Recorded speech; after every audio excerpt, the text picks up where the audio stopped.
Right, welcome ladies and gentlemen. This is the saga, the downfall of Jaguar. I have been making a few videos here and there on Jaguar, of course, and that has afforded me a great deal of communication with Jaguar employees, from on-the-line staff right the way through to management level staff, both in the US and the UK. So a lot of this stuff has been corroborated already, but this is a story from a management level employee who has chronicled the entire downfall, as they see it, of Jaguar. And it's a fascinating story. Now again, this has been corroborated by multiple employees of Jaguar, but not only that, ladies and gents, Jaguar's corroborated it themselves. You just look at the products that they're putting out and how they're approaching things. It's a disaster. They corroborate all of this in terms of their ideological capture.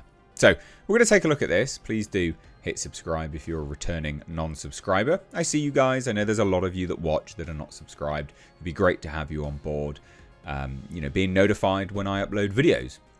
That being said, though, this is going to be quite long-winded, but it is genuinely interesting. So please do stick around until the very end, because this is it's a saga. And it really is interesting. It's fascinating. Genuinely fascinating. So I'll remove all sort of ways that you'll be able to, identify who this individual is. Of course, protect their anonymity.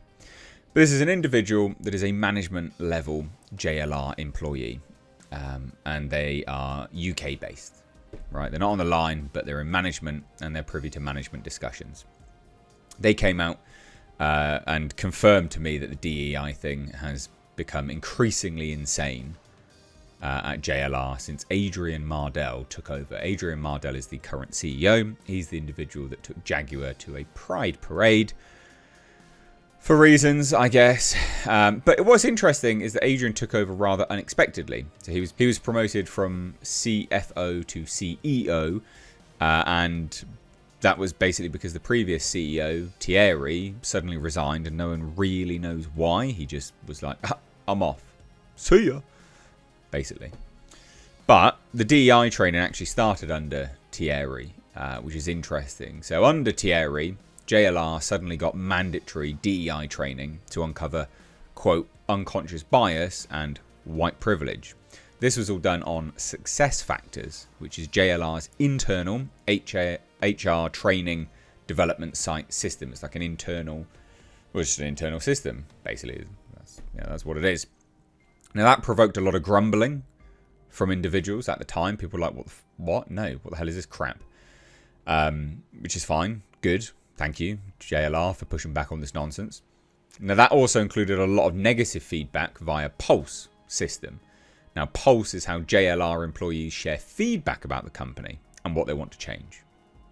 Interesting. Now, several verbatim rants from employees in sort of wider teams about it. And this individual remembers very, very well thinking that this is a bad sign. This is not a good sign. It's not good for morale. It's not good. It's just not good. Where's the company going with this? It's just strange. So the response from some of the other management grades was pretty draconian, as they were trying to find out who said what. So just clamping down on free speech. Like, well, why are you saying this? Which is just strange.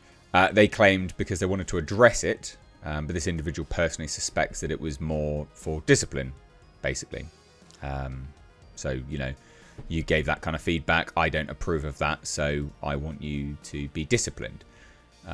Because basically it made that team look bad to JLR upper management. And JLR is notoriously political, obviously. So rather than address the concerns, this individual was approached by several team members about this and talked about it through with them over coffee, expressing their own dissatisfaction with the training.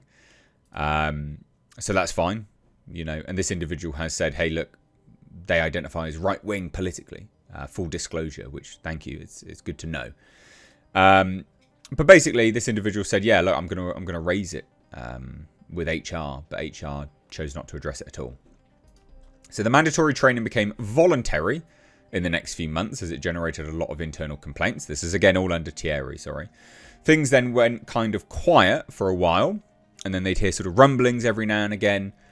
And then there was a notable incident of walking past the coffee shop in the main corridor at one of the major buildings and seeing what was very clearly a man in a short dress, black tights, high heels with a shaved head and rainbow JLR lanyard waiting for coffee.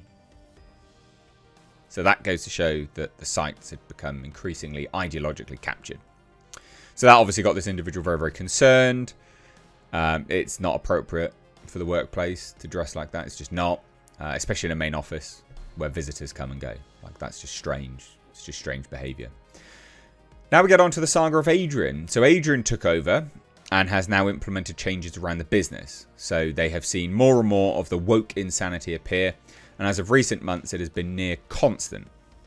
So they're really ramping up the political dialogue and the ideology that becomes the backbone of the business. They've had a Black History Month display in the main office foyer. Why?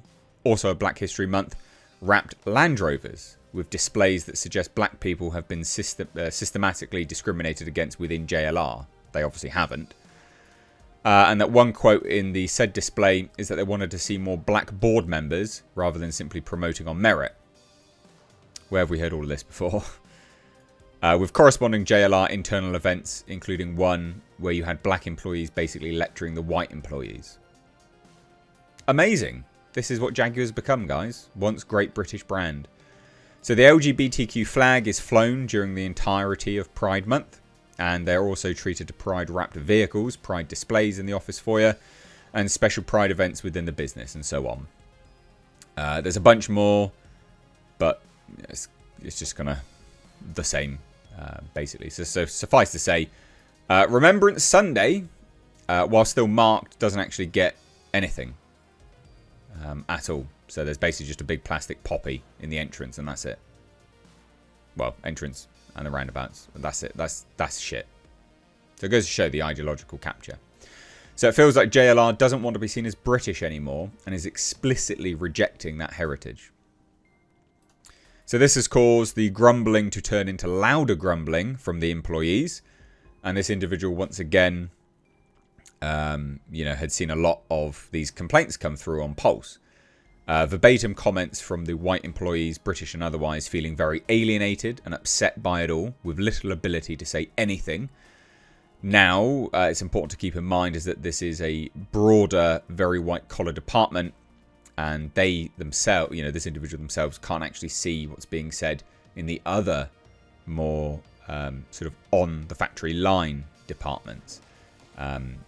But they aren't anywhere near as likely to want to be associated with JLR pushing this stuff anyway. So it's only going to filter down and they're going to have the same opinion, I'm sure.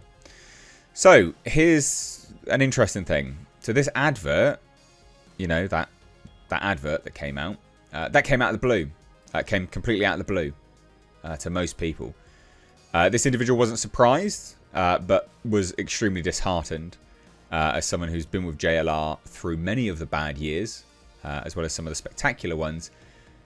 Now this has happened and employees have really done, well, they're just not happy, basically. They're not happy with this entire situation. Whereas previously they would have, pulled weekends without being paid and you're really gone for it, right? They'd have really helped this company out. So they're not happy with it. Now, interestingly, this individual knows of several members of their own team who are actively looking to leave JLR or retire. Because they're like, this is done now. This is going to be gone. Which is, I can believe that. So, yeah, this individual will be staying on. That's fine. They'll be looking to interestingly just going to see what happens and hope for the best, I guess. Now, interestingly, they say that the US JLR employee who reached out to me before is right that this will spread to Land Rover, and it kind of already has, just not in the United States yet, which makes a lot of sense.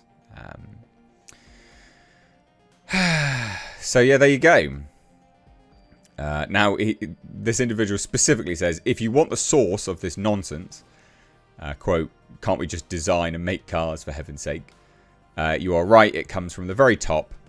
It is being heavily pushed by specific employees, DEI leads within HR, who, to be frank, are extremely ideological, and you cannot have a conversation with them at this sort of thing, about this sort of thing, sorry. And if you try, you're going to be disciplined. Even if they say you won't, you will.